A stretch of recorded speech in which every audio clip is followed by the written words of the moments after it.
Welcome to Scaling Beautifully, the podcast where we pull back the curtain on what it takes to really grow a thriving beauty business. I'm Haley, a corrective skincare specialist and spa owner who's in the trenches with clients every day. And I'm Adriana, a tax strategist who specializes in beauty businesses, helping pros like you master the money, tax, and legal side of growth. And together, we'll tackle the small, unglamorous tasks that build a strong foundation so you can stop hustling in circles and start scaling beautifully. Think of this as a resource for what happens after your client or customer leaves. Okay, so on this episode, we're going to kind of talk about where we started and how we got started. I know we're going to have a very diverse audience of people who are just getting started, have just started, and also really, really seasoned people. So we kind of want to give y'all a little bit of insight to both, but also with sharing our own story. So we're going to cover a lot on how we started our business. And then over on Patreon, we are going to talk about the more analytics of how we started our business, what it took us to start our business. I'm talking a little bit more about the realistic finances, and then also kind of like where it got us now and what really intentional pieces and strategies got us there. Yeah. Maybe do our fails first. Oh my God, we just had a good one too. And then we'll tell you our wins at the end. Yes. So, all right, perfect. So our fail, and this is a shared fail. Yes, I guess. fail. Yeah. So, as you saw for our first episode, towards like the end, the audio was probably all weird and echoey, because we suck at. We suck at this. This was our first episode, okay? Like, we're doing our best. I know. So, we were like recording and then the audio just stopped, but it stopped twice. It stopped twice after like 30 minutes and then after 10 minutes. And then we had like to repeat ourselves a few times. But luckily, we are also doing the video. So yeah, we're able to gather the audio from there. Just backup audio. Yeah. So like the first one's not perfect, but that's okay. Hey, but it's like that in business. Yeah, that's what I was gonna say. You have to just pivot. And in life, you know, like you just have to pivot. You just have to. And we did. And it's okay. It's fine. Everything's fine. Oh my God, I talk about that a lot in my one-on-one calls too. Like they'll be like, oh, this happened, that happened. I'm like, so? Yeah. I'm like, well, what did you learn from it? How are you going to do it different? Did you find a solution? Are you going to start utilizing it? Or are you just like, not that they're whining like, about what it. What are you going to do about it? Yeah. I do take a little bit more of a tough love approach just so you snap out of it really quick. But yeah, just pivot it. Yeah. Put the solution together. I feel like that's my strength is finding solutions and fixing it so that never happens again. Yeah. So like on topic but off topic. One time Josh and I, my husband and I, were going through like a really hard time, and I had temporarily moved out, and I was with my husband have gone through that as well. So like if you're in that boat, it's normal. So I moved in back with my mom, and I remember for days, and like my mom, like you'll probably hear about my mom a lot about this podcast because let me tell you, she's something else. Like, I love her, but she's really rough. And I was like depressed, you know. I mean, I had just had a baby. I had just had Jaden. That's so hard. That was one of our postpartum is real. Marriage was postpartum. Yeah. Oh my God, we can even have an episode on postpartum in your business. Yeah. Because oh my God, I've helped the mentee structure her maternity leave and how to get back on track postpartum. So that would be a good episode. Yeah, I think that would be great. Have plan for that. Yeah, because it's not only hard in business; it's hard in your personal life. No, for real. And I mean, sometimes postpartum hits. Like I was on antidepressants. Like it hit me really, really hard. Like real bad with my first pregnancy. And anyways, long story short, I was like crying all the time on my mom's bed, and my mom, like after 2 days, like she only let me be sad for 2 days. Yeah, I agree with that though. Give yourself a limit, and then all your feelings, and then it's time to move on. Yeah, I remember her just coming up to me, and like my mom speaks nothing but Spanish, you know, so it's like more harsh. It's harsh in Spanish, and like the words, like my mom, like the words my mom uses, like they're really harsh. Like for babies, like she'll be like, "Ay, mira la pendejadita," you know, and then like okay, yeah, but like it's like she means it with love. Yeah. So like imagine when she's not putting up with bullshit, you know, like she was just like, yeah, basta, like enough, you know, and then she's just like, stop crying. Well, she wasn't wrong. Yeah, I know she wasn't. And immediately I was like, you're right, Mom, I need to tough up, you know, toughen up, because I was being a little bitch. But yeah, and then so that's kind of what I don't know why I thought of that story. Because that like applies in business. I'm just like, I don't know why. That's why we want to share our fails. Yeah. Like, that's so important. Yeah. So you guys know, like, shit does happen. I was to literally everybody. handling a situation before we started Right. recording with an email. We'll have to save that situation Yeah. about a year from now Yeah. because it's so fresh. It's crazy, But I had to sit on it for like 2 weeks because I was Mhm. just so nervous and I wanted to make sure I was really confident in my response. And that's another thing, confidence. Like, you need to have confidence as a business owner too. That could be like a whole episode Yeah. itself. I'm like, I need to listen to all these facts so I can I take know. notes. I know. Okay, so what? That was our fail. We'll talk about our wins at the end because yeah. honestly, I don't know what my win was. Personal, think about it. Okay, I'm gonna have to think about it. Not that there's not good things happening, Yeah. but I'm like, what's noteworthy? I can't be like, oh, I got a new lip balm. We'll talk about it at the end, though, so y'all have something to Okay. look forward to. Yeah. But like we were saying, we want to talk about how we got started. It's really important. I really, really hate seeing everybody being like, oh, that couldn't be me because of this, or that couldn't be me because of that, or I didn't come from money, or I don't have friends or family supporting me, or I wasn't given that opportunity, or I can't do it, or whatever. Yes, you can. But the more you keep saying that, the more it's going to happen. Like I was saying in the first episode, something my assistant told me, she's very spiritual, and she was just like, the more you keep allowing it to happen, the more you keep vocalizing it, the more you keep complaining about it, you're just drawing attention to it with the universe, and the universe is like, okay, this is what she likes because she won't shut up about and it. I 100% agree with that. Like, I'm always saying, like, speak it into existence and like manifest, and a lot of it too is like the energy that you bring on is if you're speaking nothing but negativity, that's gonna come back to you, Yeah, it is. She told me like whatever you accept and whatever you vocalize and whatever you constantly think about, the universe is like, okay, I'm listening. This is what she loves. I'm gonna keep on bringing it. And if this is what you think about for yourself and like self-doubts and like limiting beliefs, everybody like, else is gonna think that too. The confidence will get you really far in your business, and like it does take time to curate. We'll have a whole episode about that as well. I would love to know your thoughts too on being overconfident. Because I feel I have to tread lightly. I'm always like side eyeing. I'm like, okay, because I have to compile my thoughts. Yeah, because I'm all for confidence. Don't get me wrong. I'm also a Libra, and I don't know if you're into that stuff. I'm a Capricorn. We're in the South, and so like sometimes you have to be like, is that okay to talk to you about this? Like a lot of people don't. But I like balance, and I don't thrive without balance. And if something is causing it to be unbalanced, I'm just gonna throw it away, and I'm not gonna look back. Yeah, so that's why I brought that up, and like I'm not gonna share like too much, but like I know of I'm gonna say situation where someone wasn't very knowledgeable in their industry, and they're in the beauty industry. No, just in another industry. It's not in the beauty industry, but I'm pretty sure it happens a lot in the beauty industry. We just had a big situation like that 2 weeks ago in our industry. That's what I thought you were referencing. No. This is not in the beauty industry at all. It's actually within my industry. Oh, okay. And so it's like nothing about so it's like legal and like numbers and like, you know what I mean? Okay. And then like there wasn't a lot of education behind this one person, but then she felt confident enough to charge like thousands of dollars for monthly like bookkeeping without protecting herself, without knowing the basics. Just like I want to know your thoughts about like just overall, and we could talk about that like in another. I have lots of thoughts there. We did just have an incident like that in our industry, which I'm sure once I talk about it, everybody will know exactly what I'm referring to. One esthetician was on social media saying they did XYZ for their client. Another esthetician came out, was like, you can't be doing all that, that's not legal. And they were incorrect to an extent.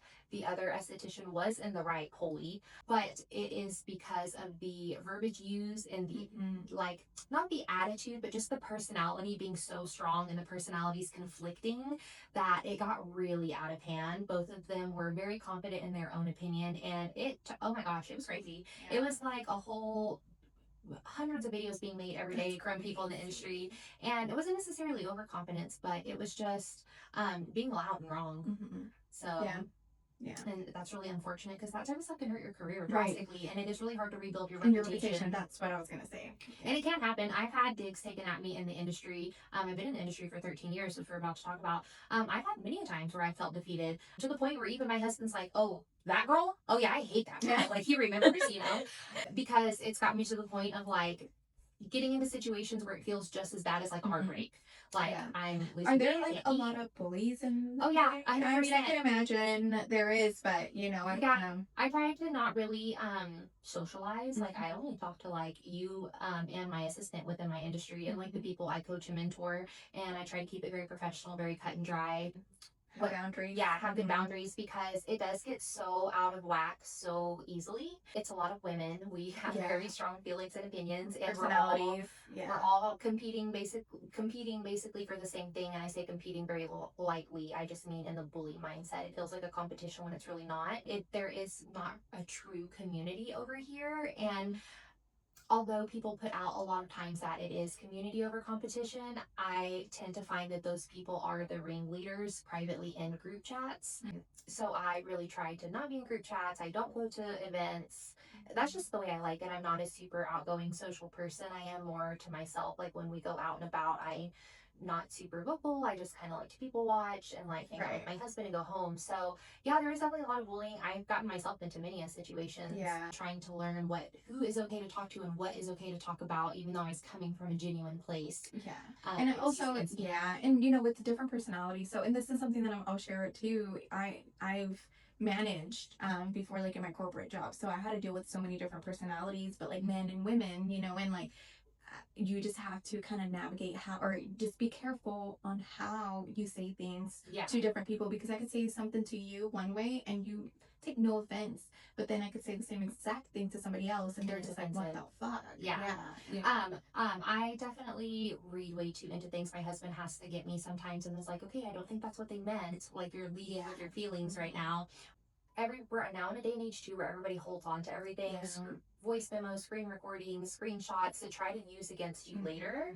Which is crazy to me. It is. That's why I was saying, like, I'll never really share my opinion, just because sometimes it changes. Yeah. I grow more, I learn more. I'm always open to learning new things, and like even hearing about how I'm wrong. That's something that me and my husband had to learn to be okay with in our business. Just this morning, I was so frustrated when I got here because I don't know. I just had a weird morning. It was so humid. My hair got all messed up. He had to bring me my little thing to fix my hair, and my water had leaked in my bag, and it ruined some progress in my journal. And my computer's telling me that the C port's wet, and it was just a lot. And then he took my orders to the post office for me this weekend and let our kids dump them in the bin. Well, there was 2 bags that were waiting for product to come in.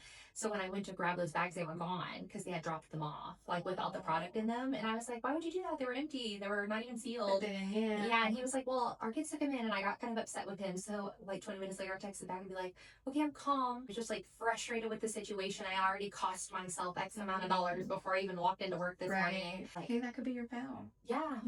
Because it happens. Like things like this happen. It does. And so like the products are fine now. Like the boxes were a little wet. I do have several clients too. A lot of clients that just would not care that the box I was gonna say, like, girl, if I tell them, so they would be like, I don't don't care. Yeah. So it was fine. He took the orders to the post office, but yeah, I'm very open to saying like, okay, like I got a little heated. So yeah, I try to just keep it very short and cute and professional in my industry, and I try not to get into my DMs very often because it just gets out of hand. I'm very like straightforward because I'm not super outgoing too, so I'm not good at providing that fluff, and a lot of people take it wrong as well. And so I'm just like, ooh, I just should not be in my DMs. Yeah, no, I get that. And I'm just like, and I'm pretty good at doing like the fluff, like sugarcoat, but then at the same time, good at that. I feel like I am, but then at the same time, like once I had enough, I'm just like, all right, enough is enough. Like you need to fucking open up the savings account. Like once I had enough, I just disappear. Yeah, like I'm just like, I'm done with this. And that's very like Libra of me. Like you've tilted my scales a little too far, so I removed you. And it's something I'm still trying to work on because I know that's not a good quality, but yeah, always open and on working on things and getting feedback. And I do think that's what helps me be so successful as well, because I'm okay with being like, okay, yeah, this is where I fucked up. Like this is what I can do better. And even like working with you, and like just having our one-on-ones, anything that I say, you're just like, okay, I'll incorporate this, or I'll, like, you're very, what is the word, like receptive, like you, like go ahead and tell me, I'll listen, I'll humor it and see what I think. Especially if it's someone I equally respect too. I'm like, okay, like they're not coming from a hateful place. But so I think that makes it really easy. But I don't like to hee hee and ha ha in my industry. Well, one of my goals, and I'm sure Haley's goals too, for this podcast. Oh that would be good. I am scared of that though. I'll have to give a lot of disclaimers. I'm like a grandma, like a black cat. I'm like a recluse, like the more you engage with me, the more I retreat. That's so funny. And I'm like, I feel like I'm a little the opposite. I feel like I'm very to a certain extent though, because I feel like if I feel uncomfortable, then I'm like that. I'm like very introverted Yeah. and like to myself, and I do go based off of vibes. And then I feel like, I mean, you know what? This is something we said in the last podcast, but since we had our technical difficulties, Mhm. I think it cut off. They got cut I'm off. like unmedicated. Like, Oh, I yeah, have, for your ADHD. I have, so I just got diagnosed with ADHD like 2 weeks ago, And I'm 3 like, why weeks did ago. you wait so long? Well, yeah, we didn't talk about It's that. harder to diagnose in women. Yeah, it is. Well, it's So harder to be taken seriously as a woman, no, period. period, So yeah. And so I just recently got diagnosed, and I'm still unmedicated. So like if you see me fidgeting or like yeah. going like cutting Haley off, I don't mean to. Oh, I have really bad. My assistant gets annoyed with me, so she'll just like keep talking over me. Like she'll just keep going. And I'm like, okay, I need to stop. You're just like, I get it. Yeah. But yeah, and then so I'm still I'm waiting for my doctor to respond. So we've set up an appointment. I'm like, why is he taking so long? Yeah, I'm just like, I wrote you last week. Like, I need this medication. I need you to be on it while I'm on it, you know, or else we're Right. No, hold on. So my psychiatrist, whenever I got evaluated, he also has ADHD. Oh hell. And you should have seen our conversation. I was there for like 2 hours because we were just like interrupting each other. We were like jumping from topic to topic, and like it was so like remembering and like going back to like what the conversation was. I was like, yeah, you could tell we both need medication. Yeah, like, I have ADHD as yeah. well, so I'm like a doer, and I tend to be long-winded because I just like keep going. My thoughts just keep on. So. They keep on coming. And I can't stop.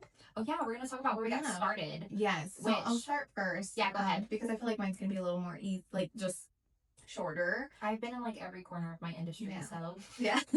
So I've actually been in the finance industry for like 13 years. I want to say maybe a little more than 13 years. I started in corporate, and I definitely worked my way up for sure.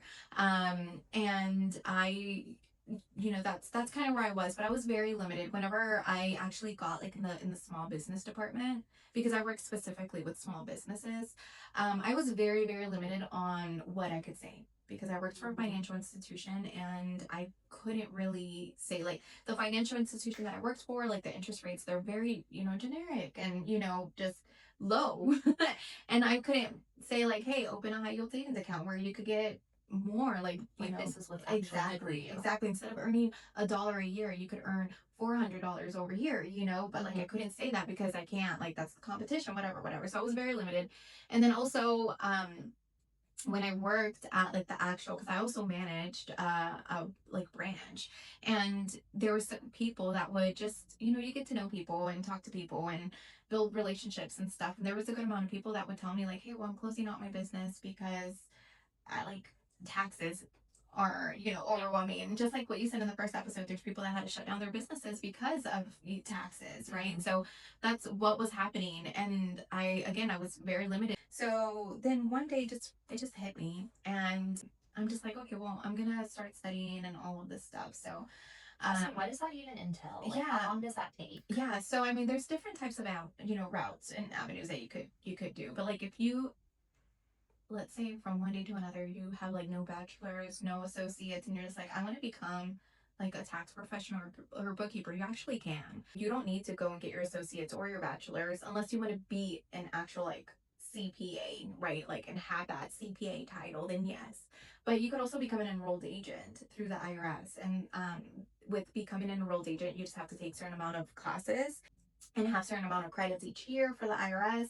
Now it's very tedious and it is long. Like there's a lot of work to it, and you have to take 3 different tests, like federal tests and all kinds of things, and a lot of studying. But I'm not gonna say here and say it's not difficult, but because I mean it's a lot of hard work. Yeah. But I feel like if you want to go into like this side of the industry, you definitely can. You also have to understand tax laws change constantly, especially when there's a new presidency. It's like that in our business Yeah. too. You'll get like weekly emails about Right. what's changing in your state. Mm-hmm. So you have to keep up with your continuing education every single year. But that's why you also niche down. And I focus a lot on, you know, in the beauty industry and photography industry and like creatives and service providers, because I feel like the tax laws, they all pretty much align with each other. So I'm not having a, oh, okay, well, let's do, you know, trucking. Like, that's completely different, you know, like, that's a whole nother, you're like an expert in your field, in your corner. Yeah. I was doing a lot. I was going to school. I was working a full-time job, and then also I started working, I took a little part-time job at a tax tax company just so I could kind of get my feet wet with Mhm. taxes, because I was like, I don't, and I feel like a lot of people feel this way when they're starting their business. They don't, You can't go on your own. yeah, Yeah. just right off the bat, right? So I started working in this tax company, and honestly, it did help. It helped build up my confidence. But then COVID kind of hit, Yeah. and then everything shut down, and then I'm just like, okay, well, now it's time for me to really venture on my own, and that's kind of what I did. I remember being pregnant, and I had I had my business, and then but I was also still working my 9 to 5 job. I didn't quit working my 9 to 5 job probably like a year in my business, because I held the health insurance and all Yeah. of that stuff. And I'm I'm like, our scared. industry knows we Yeah. partnered with health Yeah. Yeah. We could do a whole episode on talking about About that. cover. Yeah. Yeah. Yeah. So then I was pregnant, and then like Giovanni was born, so I like really wanted to wait. And then Josh, he was working at that time, my husband, he was working at that time in a smaller company that didn't offer health benefits. So yeah, so then he, like, it's not like he could carry the health insurance. So then this is also like where I'm gonna say it's very important to marry the right person, right? Because, or just be with the right person, because Josh, he like uplifted his whole career. Like, he changed career paths, but now he's like so happy in his job. But he did it initially so I could start my, like, go full time in my business, and for that I will always be grateful. But yeah, and then now Josh is also in finance, and he loves it. Honestly, he loves it. But yeah, so then I dealt with, I didn't really deal with a lot of postpartum with my second child. But I mean, the struggle was there. I was taking calls, breastfeeding, like I was taking calls with my baby just right next to me, sleeping, like, so that's honestly how I started my business. And then, we've been on a few calls here. Like, he's screaming in the other room. I'm like, girl, yeah, I have 3 kids. And I'm just like, he is pounding on the wall. Like, to me, it's just background noise. Yeah. I'm like, continue. Yeah. And I will say I'm very, very thankful for like my clients, because all of my clients have no issue. And it's also because they're all women too, they have no issue with my Tasmanian devil, just in the other room. So then from there, right, I was on maternity leave, and the company that I was working for, we get 4 months leave, 100% paid. Yeah. Oh my gosh. Yeah. So I didn't really have to worry about like income while I was on leave. I'm like, I wouldn't have left there either. Yeah. No, hold on. So then I'm just like, I swear, if I would have gone the promotion that I wanted before I started my business in my corporate job, I think I would have stayed. Yeah, which is crazy. But so I ended up going on leave, right? Because I had my son, and then because I had a scheduled due date, I'm just like, okay, well, I'm not, like, I'm not gonna come back. I remember taking everything home, because I was like, I don't think I'm gonna come back. Yeah. And then so I went on maternity leave, and then I was still working in the small business department. And then I ended up getting a call like a month in, and from my job, and they were just like, hey, there's the promotion that you want coming up, and they're like asking about you, so I think you need to come back to apply. Yeah. And I did, and I ended up getting it. You did get I it? got it. I got it, but I had already started my business, and my mindset had already shifted, because I saw and I tasted like the freedom, the different type of freedom that you would get being a business owner than working on a typical 9 to 5, right? So then the thing is, if I accepted the promotion, my shift was going to be 1 to 10 p.m. Like 1 to 9, like 1 to 10. That's not worth money to me. No, well, hold on. So I was like, okay, right now it's still kind of COVID time. We were still like working from home, so I was going to be able to work from home. Oh, so you do your business in the morning. Yeah. And then I was like, you know what? That's what I'm going to do. And I'm going to take it. And I mean, it was like a 25% raise too. Okay. So it was a good amount of money. And then since I had 4 months leave, technically I could take an additional 2 months unpaid. So it would have been a total of 6 months. So I ended up taking 1 month, and then I went back. I ended up getting the promotion, and I stayed. And then I probably stayed, I want to say maybe like 2-3 months, until we kind of had to go back into the office. And then it was around the holidays that I took the remainder of my leave, and I just knew I wasn't going to come back. And I didn't. I remember calling them, because it was around the holidays, and I remember calling my manager around like March, and I had a whole speech. That's the thing. I had really great relationships at that job, and my direct manager was so amazing to me always, and he always had my back. And I had a whole speech to tell him, like, I'm gonna put in my 2 weeks, or I'm just not gonna come back from maternity leave and all that. As soon as he answered, I just started crying. Oh, Like, I'm sure he did too. he couldn't even understand a word I was saying except that I'm not gonna come back. And he's Mhm. just like, "Are you okay? Like, is everything okay?" Like, I'm pretty sure he was like so concerned. Mhm. And then I was like, "Yeah, like everything's fine. I'm just not gonna go back." But I was like sobbing, like his, like that. Oh my God. But it's because I'm also a very loyal person, and I felt like loyalty towards not necessarily the company, but towards like honestly like him, because he Yeah. helped me grow so much. Mhm.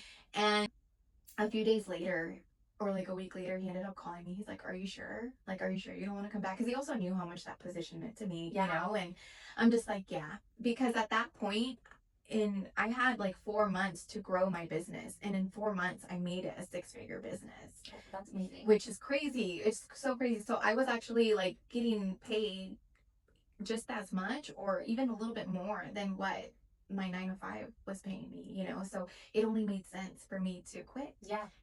and just focus full time on my business. So then I was like, "Yeah, no, I'm sure." I didn't tell him why. I didn't tell him that I had started my business, just because I didn't want to burn any bridges. I didn't know if that was going to burn any bridges, but I didn't want it to affect me, just in case shit just goes downhill with my business and I had to go back. Yeah. But from there, honestly, like, there was times where I only saw Jaden like, and like 30 minutes a day, because I was like working to grow my business, working my 9 to 5, like finishing school and like all of that. And it was really tough. And I always tell everybody, like, you have to sacrifice a little bit For the long term. for the long term. Yeah. And I definitely did. I sacrificed a lot of time with my family and with my kids to get to where I am. And that's where like Josh also like had a lot of conversations with me, like, "Hey, you need to step out a little bit more. Like, Yeah, you my need to, husband too. yeah, like we need you here." I remember one time Josh was like, "We're gonna have a family meeting," and it was when I don't even remember if Giovanni was born or I was pregnant, but I was super emotional. So Yeah. like, There's nothing worse than the we need to talk. yeah, he goes, "We need a family meeting," and it was like me, him, and Jaden in our kitchen table. Jaden was like 4, like 5. And then he's just like, "Okay, we're all gonna discuss one thing that could help like our family be better, or like more together or something. And Jaden was just like, "I want mom to spend more time with me." I immediately like just wanted to like die. Yeah. It's like I'm a horrible mom. I'm like, girl, mom guilt could be a whole Yeah, other no, next. yeah. Yeah, it's like I immediately wanted to die. Like, my baby's saying I'm not spending enough time. And that's one thing with me, because my parents worked so hard their whole lives, and they worked a lot. Like, my mom would work all day. It was so, I was in like in first grade putting on my alarm clock to go to school. Yeah. And like, my dad was always out of town, working out of town. He does construction, like concrete. So it's like he was gone months at a time. So it's like my mom, but like my mom worked 12-hour shifts. And so like one thing with me is like I was always like, my kids are always going to have me around. But then I got so sucked up in starting my business. Yeah. That my son was just like, "Hey." Yeah, you're never here. Yeah, like, "Where the fuck are you, mom?" And that's whenever I was like, "All right." So then that's where I actually started setting more boundaries. And I remember one time too that so I was like writing emails and doing all this stuff, and I had sent Haley an email like 4 o'clock in the morning. Yeah. And then Haley writes me back like at the same time. She's just like, "Go to sleep." And then I was like, "You go to sleep." Yeah. I do my best work when everybody else in my house is asleep. Yeah. And I'm like, don't be emailing me. What are you doing? Like, this could wait until the morning. That's exactly what she said. And I was just like, yeah, so, Yeah. Yeah, so that's where boundaries also really come in place. And I felt like that year I did pretty good at setting boundaries. And after my son told me, because that's what really slapped me in the face. Like, Yeah. like, no, like, I love my husband with all of my heart, but like, he could have told me the same exact thing, but it didn't mean the same, because it was Jaden. It was Jaden, my yeah. little child telling me. He wasn't even in kindergarten. Yeah. So that's whenever I was like, right. So yeah, and then from there, I just shifted a lot. But the main reason too why I started the business was because again, like, just I saw so many people closing down their business, when I'm just like, nope, like, there's help. There's for better you. options. Yeah, there's other things that you could do. And I feed off of like that energy too, like seeing other people succeed, and like, or just helping them. So that's where I started and how I started and how I'm doing now, pretty much. Yeah. Yeah. My story is like very similar. It's a little different, but very similar. But I started in cosmetology. Like I went and did my associates out of high school, and then I went to cosmetology because I was getting my associates in childhood education with special education, and then I just found out it was not for me. It was just not for me after learning the ins and outs and how political it is, and like Right. schools are really just a business. Yeah. It's not truly about the teacher or the child's well being. And it may be different in another state, but we're in Really? Texas. Yeah. And I mean, Texas doesn't have the best education No, system. we're like, lower rated. yeah, we're pretty much towards the end. And I've noticed that. So, like, Jaden has dyslexia, and nothing against his teachers because all of his teachers have been wonderful. But if they haven't been, Yeah, like, imagine how yeah, frustrating it would have been. right. And I have friends that are teachers, and they say, like, especially here in Texas, like, they teach towards the test, like the STAR Yeah, test. it's just standardized Yeah. testing. It generates income. And that's what they teach. They don't really, Yeah. yeah. So it's not really about the child's well-being or even supporting the teacher, and so I just couldn't get behind it. But that education helped me later because I ended up having my own child with disabilities who stays in special needs education in school. So I went after my associates and I started cosmetology school. I didn't necessarily love hair, but I didn't know aesthetics was an option. So while I was in cosmetology, one of my teachers was actually like a nurse injector, but she pulled me aside one day and was just like, hey, I'm going to come in and teach a light laser class, and I really want you to pay attention. And then I want you to get with me after class so we can talk a little bit more about it. So we did the laser class and I loved it. And then that's when she told us more about herself, that she was actually in the aesthetic side of things under cosmetology license, because here in Texas, cosmetology license is considered the master license. There is no master esthetician or medical esthetician here in Texas. Cosmetology is your master's. Esthetician is right underneath that. And then what is closely considered masters here in Texas would be your LLP, which I also have, which is your licensed laser professional. There's 4 different types of laser licensing, and I have all 4, so I'm an LLP. But cosmetology is technically your master's. So I was in school to get what Texas considers the master's, and she was like, so after you graduate, get your diploma, your license, all this, you could actually go into aesthetics. So I was like, I think like 20, or I just turned 20, and so I did cosmetology. When I got out, I hated hair. Like, I just think hair is gross. I still think hair is gross. Like, I don't enjoy styling my own hair, the clippings everywhere. I just think it's gross. So I immediately went into the more skin side of things. To the cosmetologist. Yeah, no offense to cosmetologists. Love and respect y'all. Just like I'm sure popping pimples all day long is not for y'all, you know? Find your thing. And so I went into makeup and like event makeup. And at that same time, I just felt like I needed a corporate job to have success, or like be what I thought everybody considered success. So while I was freelancing, I did end up getting a job at a credit union at their corporate office. And I was there for almost 5 years while I freelanced.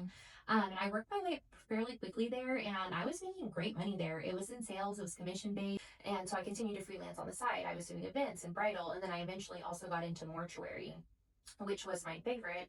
And that just happened by accident because I was asked to do it, and it just turned into a whole thing where I did it a few times. Why was it your favorite?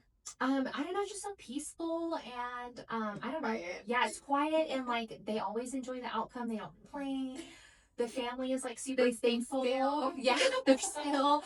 But well, most funeral home directors are mostly the ones who do the makeup, and most of them are older men. And so like, especially when it came to women, they just looked terrible. Yeah. So if it was anybody who didn't require facial reconstruction because there was no facial trauma, I was able to contract and do the makeup.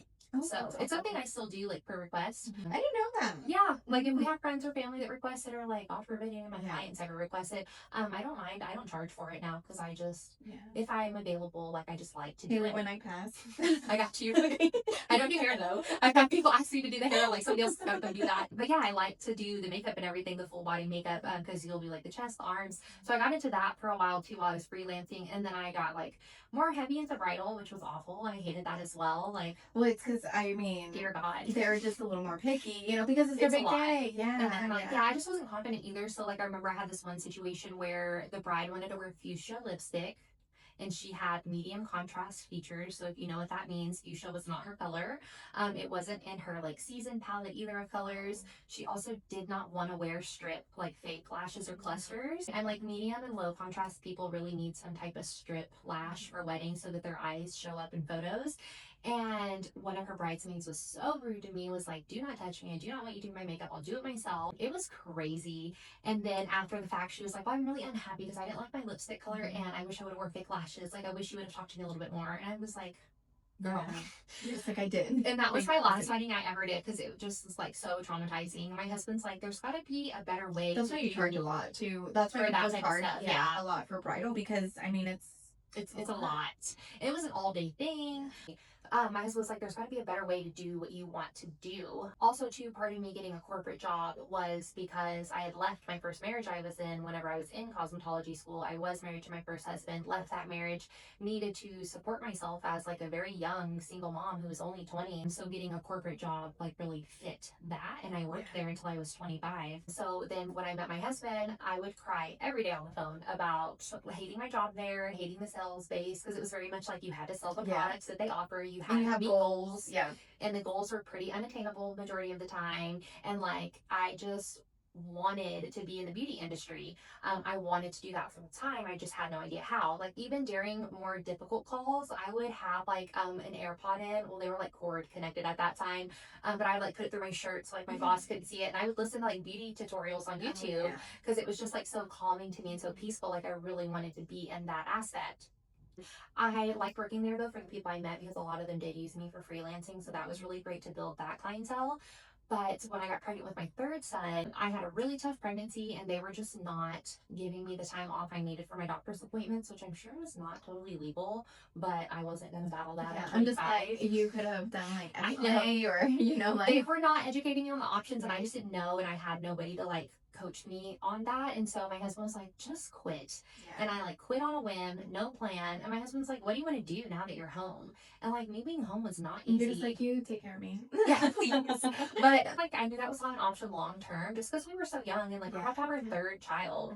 And so although he had a good job, it was not enough for me to reasonably stay home. Like we were rationing like $100 a week on groceries for a family of 4 to 5. Like it was rough. And so I was like, I really want to go back to school for aesthetics. Like I know I can do this under my cosmetology license. However, I was hopeful that the school would teach me what I needed to do to be successful on my own. We all know that that's not the case. They teach you how to pass state board, just like in school, they teach you how to pass standardized testing. So I signed up for school and I stopped freelancing and I had a newborn. I just had my third son and I signed up for school 3 days later. One day before class started, the pandemic happened. Oh my goodness. Everything shut down. Yeah. My husband was told that they will not be coming into work because he works in aviation. So they weren't paying him, or he what? got to use like his PTO and everything, but that ran out like after like a couple weeks, and so they weren't getting paid. They lost like millions of dollars because he worked. No, a lot of businesses, and that's another thing too that we'll discuss is how to like recession proof your business. Yeah, because we just never know what. Also, stop complaining that the economy is what's hurting your business because it's not. I promise. The good thing with the beauty industry is it is pretty economy proof if you have the right mindset, the right strategy. There's plenty of people in the beauty industry still thriving with our economy in its current state, as well as back in 2008. And there's a lot of people that really prioritize their self-care. You just have to know how to target those people and how to retain them. But I remember my husband coming home and saying like, yeah, like I'm not going to be working. And then the school called me and they're like, hey, we have a problem with your class. Like you can still start, but you're going to have to switch to night classes and you're going to have to do virtual. And I was just like, okay. I don't even think I owned a laptop at that point. I think we had to buy one, which was like a burden for us at that time. And I did my first like 4 months just virtual online since I was in the night class. It was a full year, even with them honoring my some of my cosmetology hours got to roll over. So I graduated a little sooner than everybody else in my phase. And then when maybe a few months, I want to say like 4-ish months later when we were able to go into class, it was an hour and 15 minutes away from me all the way in Dallas. And I was okay with that drive because during the day program with my hours being honored, it was only going to be 5 or 6 months. And so I was like, I can sacrifice 4 days a week, 5 or 6 months. But it ended up being like a year's course because I got put on the night class. And so I had a newborn. my younger two kids had to be homeschooled all day long, which so Right. then moving to a That's night hard. shift, it Yeah. ended up working out because I had to homeschool my Yeah. kids. We had to be on Zoom for them. I had a first grader, and then I had my 3-year-old in PPCD, which is preschool prep for children with disabilities through the school district. Imagine trying to get a 3-year-old to do class on Zoom who is also like mentally delayed. Yeah. Like it was rough. And so then after I would do that with them, finish their class, take my newborn, breastfeed him, pump, I would leave and drive all the way to Dallas for a class that I think it was from like 5 to 11 or something like that, and then come back home and it would be like 12:30, and then I have to get up by 6 a.m. the next day to make sure my younger two were ready to get back on Zoom. So I did that all year while I was in school, and during that time I was really grateful I went during COVID because part of the curriculum was having a social media, because here in Texas State Board was kind of monitoring us to make sure we were active through hashtags, which is kind of crazy. It is crazy. So we were required to have a posting like schedule, and we were required to post certain topics as assignments and required to use certain hashtags, and but that really helped me grow my page. I remember when I graduated school I already had like 2,000 followers. Yeah. So I finished school, nobody was still open yet. I finished like December of 2020, and I also couldn't take my test until like March. Like that was the next opening because they were so backed up because they narrowed down the testing sizes for licenses, so it was a longer wait. We had some like family issues because people in both sides of mine and my husband's family just don't think this is a real job. Like we live in the South, okay? So like to them they're like, oh, she's a beautician. She does that bead stuff down at the bead parlor. So they don't get it, and they were just really hounding me and my husband about, well, she needs to get a job. Like she has a diploma, and I was like, I don't have my license. I have to have a license. I can't work without a license, or else you can cause me to not ever be able to get my license. So I was like, you know what? I'm just gonna go get my medical aesthetics during this 4-month gap, and so I did. I enrolled out of school, and I did all of my medical aesthetics. I did almost all of my laser classes. Every advanced service, skin color, all these things I did through that program over that 4-month period. So when it was time to take my test, I had actually already had like my medical certification so that I could be prepared to take my LLP test to get that LLP license. I like did all of those on student loans, and I ended up getting my license. And then my husband's like, okay, like you want to work at a med spa, get out there, go apply. I was applying like 30 places a day. I mean, all the way to like almost a 2-hour drive just so I could get my foot in the door. Nobody was hiring like at all. And my husband was like, do it yourself, go solo. And I was like, I never wanted to be solo. I wanted to work at a med spa, I wanted to work under somebody else, and I wanted to come home. And he was like, no, like go solo. So then we had like a really small credit card of like I think $1,400. That's how small it was. It wasn't even 1,500. It was like 1,400. He was like, use the credit card and put together an Amazon list of everything that you think you're gonna need. And I did, and I bought everything for my room. We already had a converted garage at our house, and so it was our kids' playroom, but they weren't really utilizing it because it was on the opposite side of the house. So he was like, turn that into your space for you to practice, whatever. I remember we got like stimulus checks at the time, one of the stimulus checks, he was just like, how about you just put the whole thing toward your business?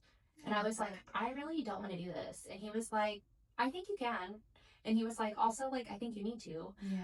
And so he's the one who really kept pushing me. So I actually started out of my home. I did make sure I did it completely legal. So he had his friend who owns his own like construction business actually put an outside door in that converted garage. So I was one of the first legalized home-based spas, not only in my city, but in my county and in Texas during COVID. And so I got picked up by a bunch of magazines to do a bunch of articles on me.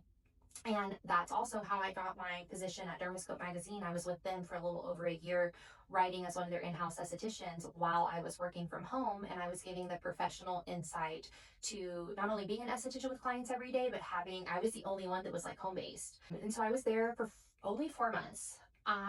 So renovating that space ended up I took a loss because it cost more than the time I was there, but it was in a really small town and politics were so heavy at the time. And like, if you look at my last name, I was just only encountering clients who I did not align with. Like, we'll just say that. It got like really out of hand. The comments that were being made, I was really unhappy. And also we were having issues with the school district not being able to provide the resources we needed for a disabled son. So he was like, and I also wanted to work with 2 of my lines, DMK and Vivant, who required you to not be home-based in order to have them. So he's actually the one that found my first studio. He's like, hey, this studio is only like 20, 25 minutes from us, 2 towns over. Why don't you go there, tour it, see what they had? Well, it was a huge salon suite. It's not even open anymore. They ended up closing, I think, last year, but it was like 50 rooms. And in the back, 4 rooms were just a spa. Mm-hmm. So I ended up getting a room there, and I was there for a little over a year. And then I transitioned into a bigger, that was a single. I transitioned into a double for another year there. And then I really got serious about attracting my ideal client. And I was just like, I'm I don't like the clientele I'm getting in this area. Like they're fine. I'm making a little bit of money, but for what I envision for my business, I just don't think it's here. Right. There's also some politics stuff involved, and like maybe on Patreon I can go a little bit deeper into what that looked like and what I was paying attention to know that that wasn't my ideal area. And I also had an issue with the manager there. He just like really didn't respect women for whatever the scenario was. He was violating contract that he wrote himself and not providing internet for us. So I couldn't check people out or book people. And so I kept not hounding him, but like holding him accountable, like the internet, the internet, the internet. Here's in our contract where it says, and like, dude, I'm paying you hundreds of dollars of rent. Like that was actually my most expensive rent. It was more expensive than my space here. And this space here is 4 rooms. Yeah. So I'm just like, I was paying a lot of money. Well, he had the manager come talk to me one day, and she was like, well, since you have a problem with the way we rent things, you can get the fuck out. And I was just like, yeah, I was like, girl, like, I think we're on the same page. Yeah. And she was pushing me to leave same day, but I was like, no, you can respect my client's time. Like, I'll be out before the end of the month. But my husband then found my room that was after this one, literally that day. And I went and toured it that next day and ended up signing a lease there. And I was there for 4 years. I got a single there first because that's what was available. And then I moved into a double once a double became available. And I was there until I found this place. I just outgrew the space. It was a salon suite. It was super loud and busy and chaotic. And I'd outgrown my double and there wasn't any bigger options. And so that's how I ended up coming here. So to work with some of the lines I wanted and to be able to utilize my LLP license, I had to have a medical director. So we could do a whole episode too. I have that pre-planned out as one of the topics on how to inquire a medical director. So we talked about like in our intro, like being married to the right person, but it's so important because literally my husband is the one who found all these locations. This one too, we were driving by and I remember pointing at it and I was like, I would love to work there. We did Angel Tree last year. All of my late cancellation fees, I put them towards Angel Tree. So we were able to do like $7,000 last year. Well, the company I did the Angel Tree through was at this location and I dropped all the stuff off here to her. And I was just like, oh my God, like I love your space. I didn't know this was right here. It was only 3 minutes from my previous space within my same town, close to my kid's school. And I already had a huge clientele out here in this area. I will also say when I was at the place, with the internet, when I was moving and my husband found me locations, he's like, hey, there's one here in Dallas and there's one in Rockwall. He was like, let's go look at both. And I was just like, I just don't feel like Dallas is going to have what I'm looking for. And also Rockwall was only 2 towns down. I was like, most of my clients aren't going to have a problem commuting to Rockwall. And I feel like my target audience is in Rockwall. Yeah. Like it's more niche down. Everybody here is kind of on the same playing field, whereas in Dallas it's just more broad and diverse. So I was like, I feel like my move too was like very intentional. I feel like Rockwall is going to be the best place. There was like a catalyst at my last location. We had a flood and my husband was just like kind of over it. And he was like, let's go look at other places. When we drove by, I was like, oh, I would love to look there. And my husband was like, well, like, let me call them. And they ended up having an office available. And she came and showed us that same day. And it was this suite that we're in right now. And oh my God, it was so ugly when we looked at it. It was so dusty. It hadn't been used in quite some time. It needed a lot of renovations and it cost me a lot of money in renovations. We can talk about that more on Patreon. Also too, just making sure that I have somebody in my corner to help me with the finances in my business. I wasn't stressed about the move. I knew it was going to cost me a lot of money, but I was like, okay. And then I got with my assistant right after and I was like, hey, I very much see her as a partner. So I always say we. So I'm like, this is what we profited. This is what we brought in, but we also used this much. So our profit was only this. And I was like, what can we do these last 2 quarters to fix that? Yeah. And she was like, okay. And I was like, these are my ideas. She was like, these are my ideas. So again, having somebody in your corner is like super important. So my first 2 months here, I've already made up well over what I spent for moving and renovating, even though it was a lot. Like if I tell y'all the number on Patreon, y'all are gonna have a stroke. But it's just elevated the experience so much. So it is really important to make sure you're prioritizing that. You know when to grow, you know when to change. Also too, with having my business at home, I didn't service like any friends or family. None of them like wanted to. That's what I was gonna say. So a lot of family and friends, like when you start a business, especially like in the service industry, you know, like I do taxes and they expect things to be free. Yeah. Or they kind of just don't even think about it. It seems like that they don't understand. Yeah, no, I feel like a lot of the time the thing is that one, not everybody's meant to be a business owner, but two, a lot of people don't understand what it takes to be a business owner and what it costs. and what it costs, right? So in like specifically your industry, because like you're using products and all of this We stuff, have a really high overhead industry. Yeah, exactly. I feel like people, they're just like, oh, it's Haley, she's my daughter, or she's my friend, or Yeah. whatever. She's gonna do it for free. I'm just hanging out with her. She's doing me a solid. And Yeah. I'm like, girl, hell no. Yeah. Hell, I don't. So I don't service friends or family. While I was there though too, I had like no support from friends or family, and it really got to me. And my husband was just like, he was the one that he was like, who fucking cares? And I still stick back with that today. I don't take friends or family. I refer them else to somebody locally. Yeah. No, and I honestly I think that's good too. I mean, they always say don't mix family with business, and I know earlier I said something about like hiring, family and friends, but like the family that I hire, it's Jaden. And like, like my husband. My kids and my husband are part of my business as well. And we'll cover that another time because that's such a good resource to have. I started with just like a handful of Skin Script and Glymed products because both of them didn't require me to have an order minimum.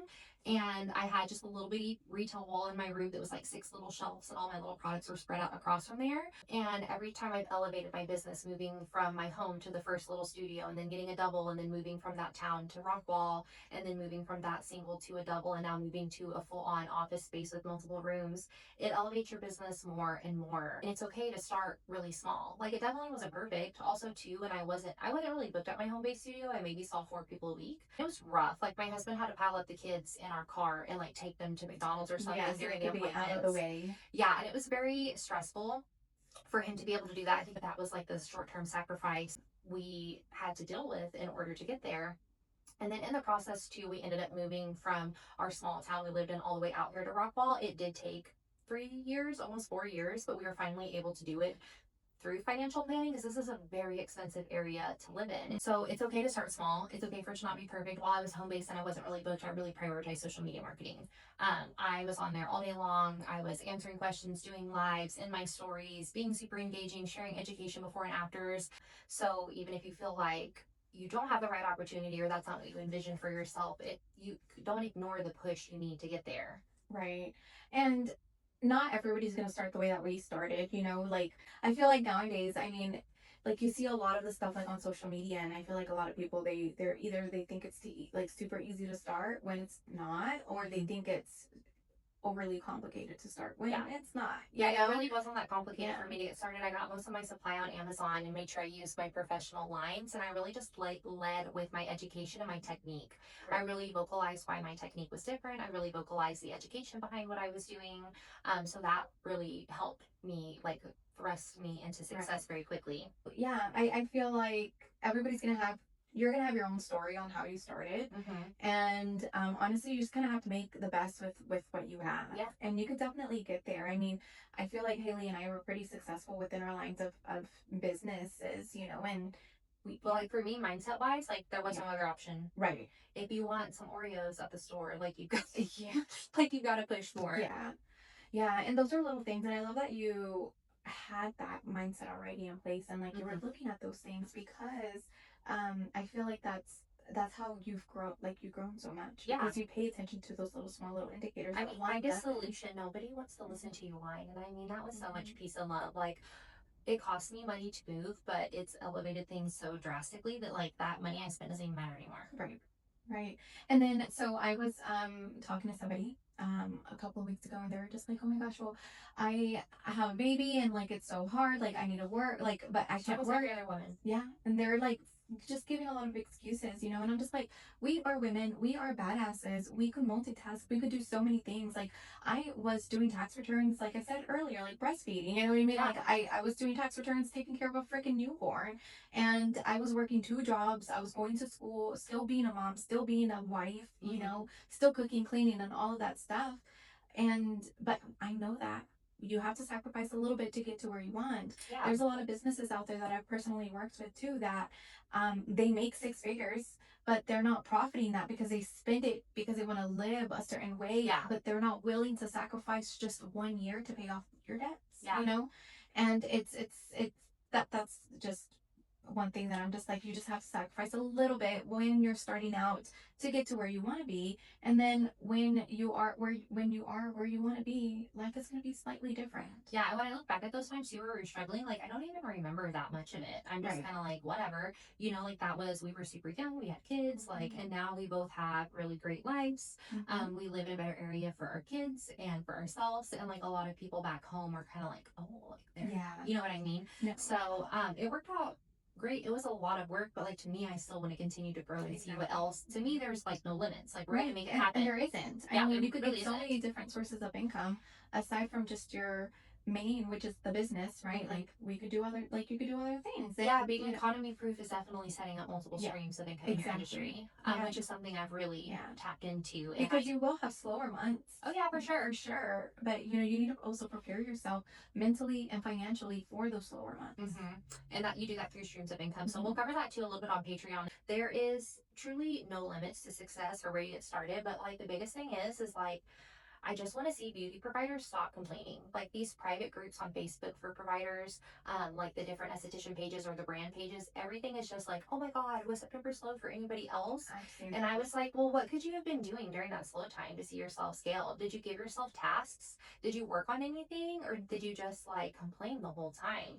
That's also one of my strengths is I'm like, okay, now I have some time. So we're going to start this. We're going to see about marketing over on Pinterest. I've never done that before. Let's figure it out. And that's what I was going to say. There's a lot of things that people don't know, so they don't do, and they feel limited. Here comes the limited beliefs that I'm going to talk a lot about because I've worked through a lot of them. But they're just like, I could only do so much, right? But it's like, well, I tell my more. mentees, I'm like, give yourself 1 to 3 daily tasks and complete them every day, even on your off days. And by the end of the month, that's 30 to 90 tasks you've completed. And that's a lot. It's not about making big things happen in one day. It's all the small daily things you do that lead to success. I mean, just like our podcast, it took us like a year to get it off the ground. My courses, just recording one of them took me a year. Things take a long time. We just added HSA, FSA to my website. That took several months. Oh, I can imagine. So I'm like, it's not about making huge strides. It's about the small tasks you do daily that make you successful. So the biggest thing I could say is just like stop with the pity, stop vocalizing the negativity, stop thinking that everybody else is lucky and that can never be you. Figure out what works for you. If you have to start smaller, fine. I started home based. So like if you can start somewhere home based with no support and you're just using little bitty stimulus checks and a small credit card to get started, like truly anybody can do it. Yeah.